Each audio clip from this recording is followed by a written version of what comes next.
Taking razor-sharp photos of fast-moving action in low light is one of the toughest challenges we can face as a photographer, but it's not impossible. With what I will show you in this video, you will be able to pull it off too. To kick things off, I'll take you with me into the deep, dark rainforest to one of my favorite shoots, and afterwards I will share a few powerful tricks with you that will allow you to get stunning results even in the toughest shooting conditions.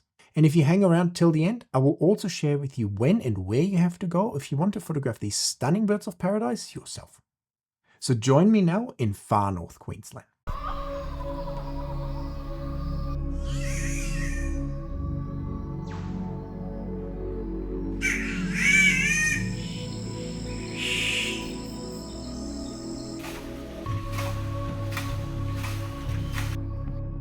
I'm in a deep dark rainforest surrounded by amazing birds like spotted catbird, grey-headed robin, pale-yellow robin. But the bird I'm really after today is the Victoria's riflebird. They're really deep, black, dark birds with an amazing iridescent throat. And the best thing, and the thing I really hope I will be able to capture, is that they have this amazing display. As you can see behind me, the conditions going to be quite challenging. Not just the light, it's going to be bright and dark at times, but also just the thickness of the rainforest. So I really have to maneuver around to see where's a gap behind a bird, where can I get a more distant background, and most importantly, where can I get a bright background?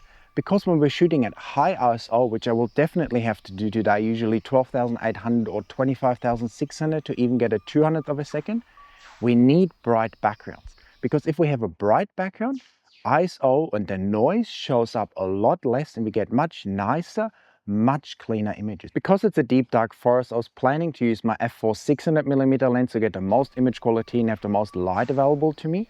But because the birds are relatively tame, I will probably have to resort to using the 100 to 500 most of the time, simply because the 600 will be too long. So this is going to be the biggest challenge of this shoot, and I'm also thinking I might use a little bit of fill flash at the lowest setting, manual 1/128th power, and a diffuser on top, because any more power settings will just make it too strong and the birds will look really funny and overflashed. I just saw a spotted catbird.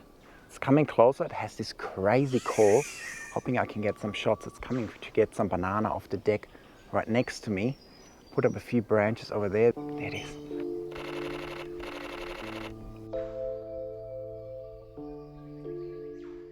So the light's getting actually much better, a lot more sunny, so my backgrounds are getting bright, and I wasn't really feeling the flash, so I took it off for now, but I might use it again a little bit later. But I find it very difficult to find a right angle, kind of like hummingbirds. You need to show that iridescence, but if you see the iridescent feathers, then it's usually some weird hack angle, so I'm still working on getting the best shots there. But what I'm thinking I'm going to do next is I'm going to grab some cable ties, find a nice mossy perch, attach it to the deck, have a more distant background, and hopefully get some more shots up there. So let's do that. Even though the sun's out, I still have to use pretty high ISO because it's still kind of dark. It looks brighter now, but I'm still at like 6400 ISO, 12,800 ISO. And I'm finding with these sun in, sun out conditions now, a little bit of flash is helping me to balance the light. Nice, so this perch setup works quite well.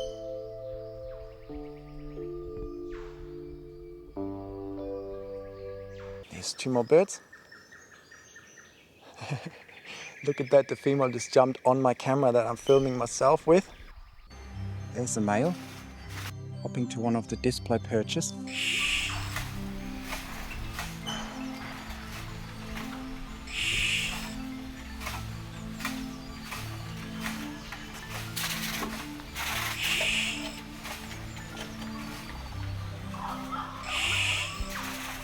How amazing was that? And this was a great example where a terrible photo can still be a fantastic video clip. I didn't like the background, it was too close to the bird, and also the light was just kind of all over the place. But with the video in log format, I could expose very well, have a lot of dynamic range, expose the bird well, expose the background well enough, and actually get a really cool clip of the bird. So in this case, always switching between photo and video is really advantageous. And I must say, this display of these birds is definitely shown the best in video format. You can get some nice photos, hopefully later on, but you don't really capture all the action. It's again on a more distant perch. Oh wow, I didn't see that perch before. problem now, the 100 to 500, just a bit too far away. Sitting on this amazing perch, even with the video, it's kind of struggling to grab onto the head. It's quite small in the frame. And the photos are just not as sharp. It's just a bit too far away. So I love that scene there. I think what I have to do, I have to put this down, hope the bird stays or comes back, and I'm going to grab my 600 from the car because I'm not getting the shot I want with the 100 to 500. I got the f4 600mm lens, another f5, and set that up now. And I only have this camera now pointing at that distant perch. I've already done some test shots and it looks much better. It looks much sharper. I'm getting more light and a more out of focus background. Even with the 600mm lens, it's still kind of challenging conditions. Bit sunny, bit darker. The background is quite bright. The bird's still quite dark, so I need to overexpose a lot, but not blow out the background. So I'm still at high ISO, 12,800, just a 3/20th or 2/50th of a second. So I have to be very slow, very steady when I'm taking photos because I don't want to blur the action. There it comes back. Look at that.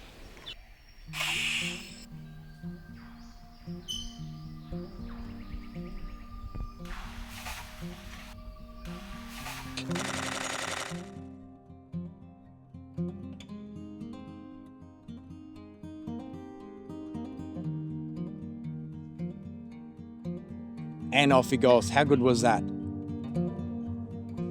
I'm so glad I actually ran back to the car, got the camera, got the 600mm lens because I'm just getting much better quality images with much smoother backgrounds. And zooming into this, that looks very good. There's another one. Now it doesn't really get much better than this when it comes to bird photography. Stunning, kind of rare bird, displaying right in front of you on a beautiful perch. I'm so happy. So you can see in the latest example, while I love the 100 to 500, it definitely has its limitations at times as well. When I'm photographing the birds up close, like headshots or some other portraits, it works really well. It's not a problem at all. But in this scenario, just then with a more distant perch and the background close to the perch, the 600mm lens still delivers a beautiful out of focus background at f4, whereas with the 100 to 500, it just didn't look the same. It struggles to dissolve the background at times. At f7.1, when it's really low light, does become a problem at times. It must be my lucky day today because look at the image that I just got. I moved around, set up at the vine perch, at really nice twisty perch, hoping I get some images. A male landed on it. I thought, okay, that looks good. But then a female landed on the perch as well. And the moment the female landed, the male just started displaying for a couple seconds. And I got this image. I'm so stoked. There's another one.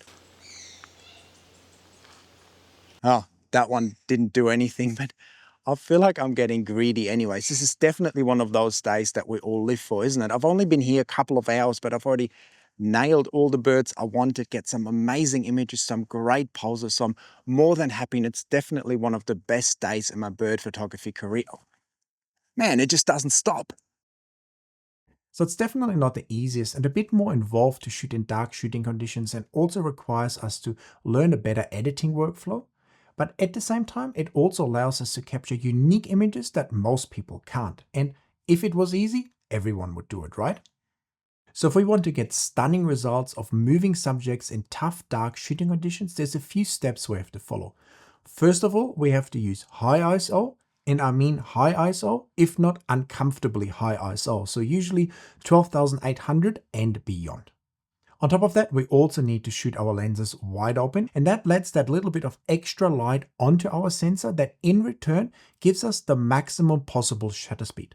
Now in dark forest conditions, we will never be able to get the shutter speeds that we truly want, but if we can get to at least a 200 or 400 or more of a second, we stand a chance to freeze some of that action and not only get blurry photos. I also like to look for brighter backgrounds, not so bright that they blow out, but brighter backgrounds in general give us a few advantages when shooting in dark conditions. First of all, we can usually use slightly higher shutter speeds, and brighter backgrounds simply show less noise, making it easier to edit the photos later. Firing away is our only way to guarantee at least a few sharp images. A lot of the photos will be blurry because we shake or the bird is moving, but a few moments will be frozen. If you take too few images, you may end up with only blurry shots. And sometimes you may also be able to use flash, even though I use it less and less and try to avoid it at all costs if I can. First of all, because it's annoying to use. And secondly, with the advancements in technology with noise reduction and the mirrorless cameras, it's not as needed anymore. At very low levels, it can still add a little bit of extra light to especially dark birds, but most of the time I would stay away from it. When it comes to the autofocus, basically in dark conditions, we want to focus as little as possible. That means we need to pre-focus, so wherever we expect our subject to show up, we already pre-focus, either with a spot focus or we manually focus on a certain area or branch where we think the bird will show up. Because in that situation, once the bird shows up, you're already basically focused and the camera doesn't have to search for the bird at all. In dark conditions in particular, if you let your camera do a lot of focus searching, it will take forever and it's very likely to miss your subject. I've found when it gets really dark, the eye-checking autofocus is actually more reliable than the spot autofocus. And oftentimes the spot autofocus will go straight past your subject onto the background, whereas sometimes the eye-checking autofocus, especially like a wide or whole area or auto area autofocus, can still find your subject. Another huge challenge when it comes to shooting in dark conditions is image editing, because we usually end up with noisy, dark, flat, and dull raw files. And that's not how we want our final images to look like. We want to turn those dull, dark, noisy files into beautiful, bright, vibrant, and stunning looking final images.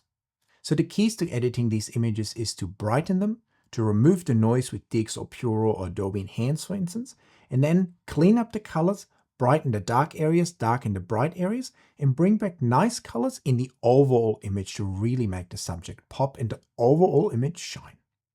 I've recently posted a bunch of editing videos where I show you a few techniques that will be very helpful in dark shooting situations as well, like how to use gradients to make unpleasant backgrounds look better, how to intersect mask and Lightroom and Photoshop to clean up colors and get more details into your subject, and also how to make images that don't look as sharp, look razor sharp. And if you want me to show you more of these techniques and many more that will have a dramatic impact on the final look of your raw images, I would recommend that you check out my Lightroom and Next Generation Photoshop masterclasses. In these classes, I teach you step by step and in easy to follow chapters, my workflow that you can apply to all your raw images and get fantastic results every single time, even from your most difficult to edit files. But of course, you won't just be watching, because I'm also providing you with my own raw files so you can edit right alongside me. And if you're not sure if my classes are worth it or the right fit for you, check out some of the amazing reviews that I receive on a daily basis from many happy students who I've helped to transform their editing lives, who now love image editing and get great results every time. I know image editing is something that many of you like to avoid or brush aside or think it's not necessary, but with the right workflow and the right tweaks, you can truly transform your raw images, and even dull and boring files can suddenly turn out to be stunners. So if you're fed up with not knowing how to edit your images or how to get the best results from them, my masterclasses will be a great starting point to get you on your way, because I know they will help you a lot to develop that crucial workflow and get great results that will make you very happy. And now at the end, the big question: where can you actually go to photograph beautiful birds of paradise displaying in Australia? Here we have 3 different species of birds of paradise, and the only one that's relatively easy to photograph is the Victoria's rifle bird in the Cairns area. And in particular here on the Atherton Tablelands, there's a few wildlife lodges and Airbnbs where they display basically in your backyard, and they're quite tame as well.